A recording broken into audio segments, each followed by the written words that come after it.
Okay, everyone, today is September 14th, 2024. This is the series where I go over to r/games to keep you and me updated on everything going on in the world of video games. Let's see what we got today. The very first thing looks like an update to the Palworld news story I talked about yesterday. It is a post on their Twitter regarding the future of Palworld. TLDR, we are not changing our game's business model. It will remain buy to play and not free to play or games as a service. Recently, an article was published in which we discussed the possible future direction of Palworld and ideas for continuing the game for a long time. In fact, this interview was conducted several months ago. At that time, we were still considering the best way forward for Palworld to create a long-lasting game that continues to grow. We are still discussing this internally, as it is quite challenging to find the ideal path, but we have already decided that the free-to-play, games-as-a-service approach is not suitable for us. I said yesterday that I hoped that they continue to stay buy-to-play, so I'm happy about that. Palworld was never designed with that model in mind, and it would require too much work to adapt the game at this point. Additionally, we are still very aware that this just isn't what our players want, and we always put our players first. We are still considering skins and DLC for Palworld in future as a means to support development, but we will discuss this with you all again as we get closer to that point. For now, our priority remains making Palworld the best game possible. It's interesting, I can definitely see them having this interview and considering what is the best position for them moving forward. And in that article, they talked about how the game was not built to be free to play or games as a service. They built it as a buy to play thing. They mentioned that in the article, but I feel like it is a little, I don't know, shoddy journalism to conduct an interview and then publish it months later. I don't remember who did that article. It feels a little strange. Possibly the best approach would be to return to Palworld, ask them for an update since it had been so long, just so that they could say, hey, we did this interview, this is what was said, but here is the updated information as of a week ago when we asked them for an update or whatever. But nice that we're getting this update directly from Palworld and that the players can breathe easy knowing that the game will just be buy to play. All right, next up. BTayOkay Games is revoking copies of their developed Souls-like game Inotria from those who provided a negative review.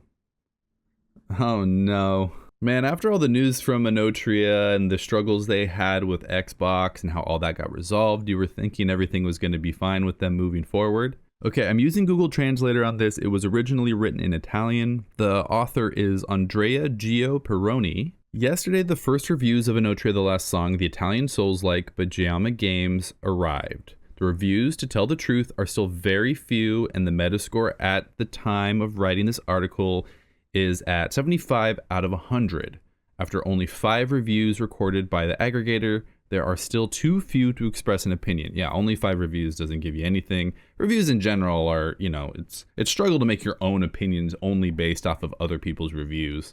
It must be said, however, that the range of votes is quite wide. For example, it goes from 88 from Voxel, which defines it as a game that will conquer even those who are not fans of the genre, to 68 from Xbox Era, which instead considers it a decent title and appealing only to lovers of Souls-like games. Along with these opinions, there are also other reviews, some of which are generating heated and very particular discussions with unforeseen consequences. The Italian portal Game Experience, which awarded 5.5 to Inotria, has in fact reported a series of unpleasant events that occurred following the publication of the review. The portal has in fact revealed that the developers of BTayOkay Games are discrediting the work and the review through their public Discord channel, even going so far as to revoke the validity of the review code received to try and talk about the game. According to Simone Malone of GXP, who is also PR for the Italian agency I'm a Crew, he reported that some content creators also had their Steam codes from Inotria revoked, even though they had not published any content, while the embargo for reviews was set for September 13th. The one for influencers and content creators remains set for September 17th. There is an update here. The BTayOkay Games has reached out to those affected, explaining that the codes were revoked due to technical issues and that the team is working to restore them. And then there's a quote here that says they're working with the developer on restoring the codes. Interesting.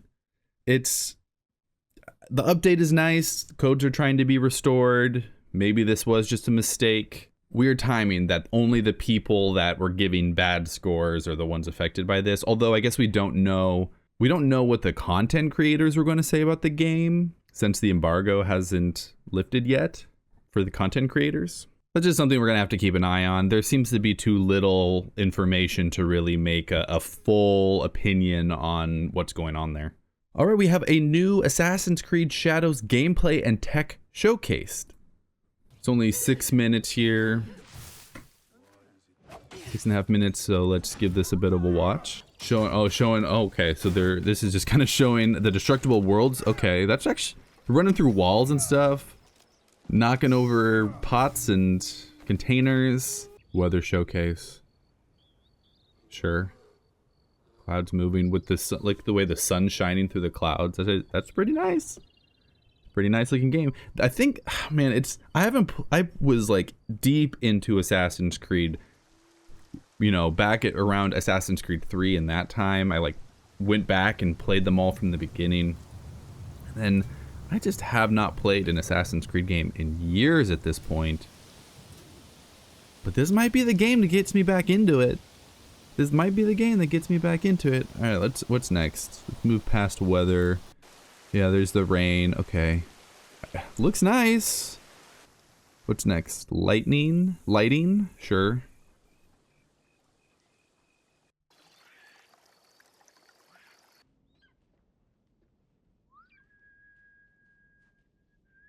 Seasons. Guess I'll need to do a bit more research on like how time changes in this game, how fast, you know, seasons are changing. That's cool. I mean, this is the Assassin's Creed game that people have been waiting for so long. Ninjas and assassins, bringing the Japanese culture into the game. I'm just wondering if it's really going to be a big enough refresh, if it's going to feel like a new game, if it's going to feel interesting and exciting enough, or if it's just going to feel like the same old Assassin's Creed. For me personally, I've played plenty of Assassin's Creed. I don't need more Assassin's Creed. I need something that feels new, but still gives me the satisfaction of the old Assassin's Creed games. I like sneaking. I like assassinating. I just got tired of all of the extra stuff that came with an Assassin's Creed game. I got tired of it because it was always the same. It always felt the same. You know what I mean? I don't know. Kind of hard to, I just got burnt out on it. I just played so much Assassin's Creed for a while. Okay, let's see what's next here. Dragon Quest III HD 2D Remake has gone gold. Time for a snap of Yuji Horii, father of Dragon Quest, and Miyazaki Hayasaka, producer of Dragon Quest III HD 2D Remake, to commemorate the moment. Just 2 months until the worldwide release on Nintendo Switch, PlayStation 5, blah, blah, blah, on November 14th. Who else is hyped? Anybody watching this probably knows, but just in case, going gold means the game is basically done and ready for release. I'm sure there's still some fine tuning that needs to happen, especially if there's like a full month ahead of release. But the game is basically done. So that's cool to hear. They're on target. They're on schedule. We'll have to see how the game does when it finally comes out. All right, looks like we do actually have a review thread here for Enotria the Last Song, so let's go ahead and click on that. We got a bit of information about this already, that for the most part, reviews have been favorable, but there might be some outliers here. Oh, these are just the 1, 2, 3, 4, 5 reviews that probably are on Metacritic. This is the 6.8 that was mentioned before. It looks like for the most part, though, the reviews are falling around 7, which, you know, that is not a bad review. That means the game is... I kind of see a 7, especially for a game like this, when it's like a Souls-like game. Basically just means this is not a game for everybody. It's well made enough for the people that like this kind of game. They're probably going to like it for sure.